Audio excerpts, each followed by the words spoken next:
So we got a new Splatoon 3 trailer a few days ago, and I was just a little teeny bit excited. Wait.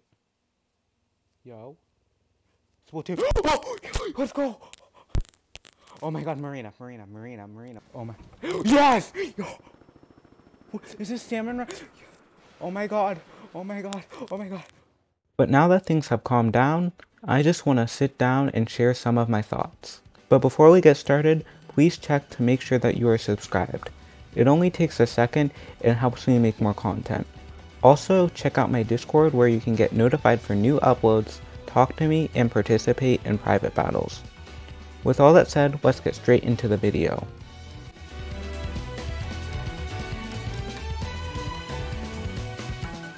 To be honest, after the Nintendo Direct, I came out of the Direct pretty mixed about Splatoon 3's version of Salmon Run. This is for a variety of reasons. I feel like there wasn't enough revealed. Especially compared to the other trailers for Splatoon 3, I feel like the latest trailer did not have nearly as much as the other two. Another issue I have with the trailer is Salmon Run itself.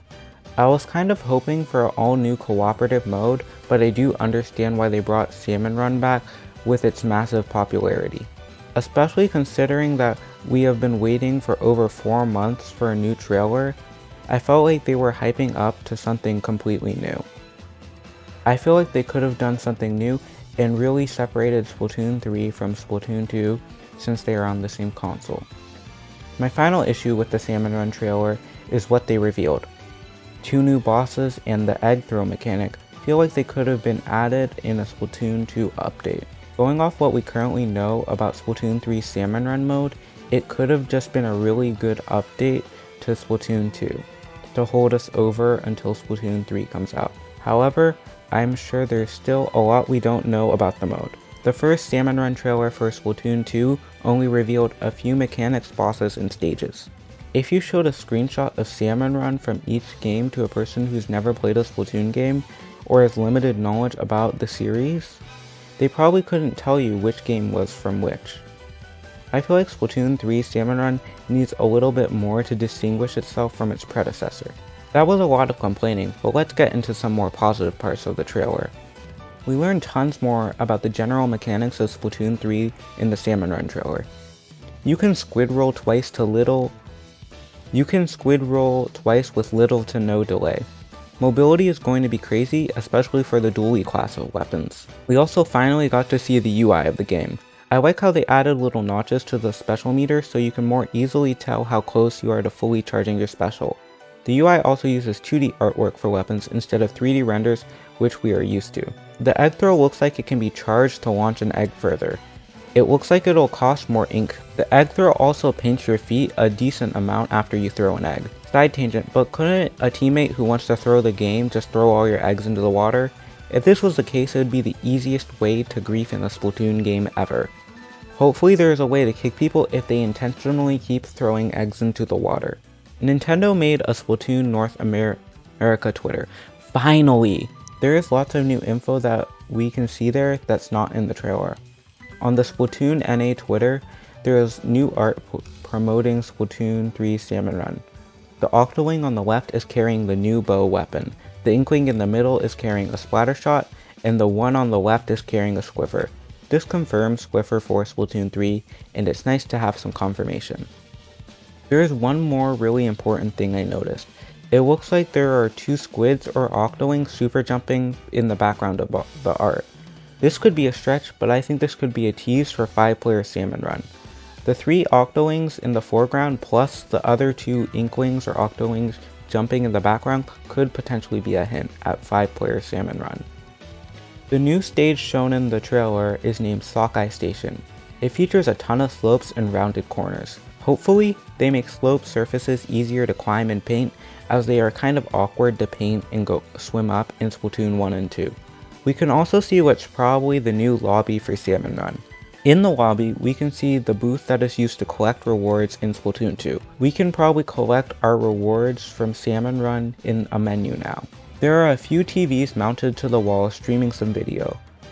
It's too blurry to actually tell what they are. Finally, and most importantly, we can see Mr. Grizz kinda just sitting there. A good amount of people were thinking Mr. Grizz could be the main villain of Splatoon 3, but this kinda sorta, possibly, but not really deconfirms that. I guess we'll have to wait for the actual game to come out to find out.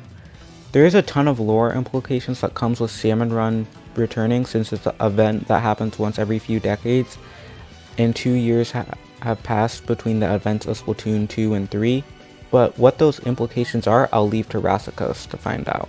Finally, the big new Salmonid guy shown at the end of the trailer got an English name, a day after the trailer came out. Its name is King Salmonid, and the Splatoon NA Twitter describes it as, "The Squid Research Lab is excited and more than a little scared to reveal the existence of the King Salmonid. This unfathomably terrifying creature can be scientifically described as ginormous. We hope to release more details soon."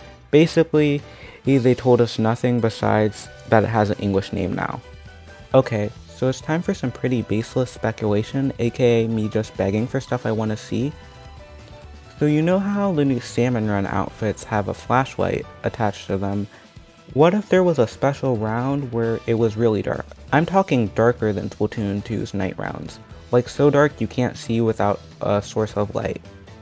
You wouldn't have to deliver as in pitch darkness, with your only way of seeing being using you and your teammates' flashlights. I think this could lead to some really tense and even scary moments. This would really tonally distinguish Splatoon 3 from Splatoon 2's Salmon Run. I also noticed the sewer covers from the Goldie rounds in Splatoon 2 are all throughout the map on the new Splatoon 3 Salmon Run map. This probably means that a Goldie round or something similar is coming back. I feel like an issue with Splatoon 2's Salmon Run is its lack of variety. Splatoon 3 is already looking like it's improving on this with new bosses and whatever the King Salmonid does. With the right changes and additions, Splatoon 3 Salmon Run could be even better than Splatoon 2. Salmon Run is already great, but Splatoon 3 could make it that much better. Thank you for making it to the end of the video. What do you want to see in Splatoon 3's Salmon Run mode? Are you excited for it? Comment below. And while you're at it, you might as well subscribe. Lastly, join my Discord to talk with me and my community. With all that said, I hope you have an amazing day, and goodbye.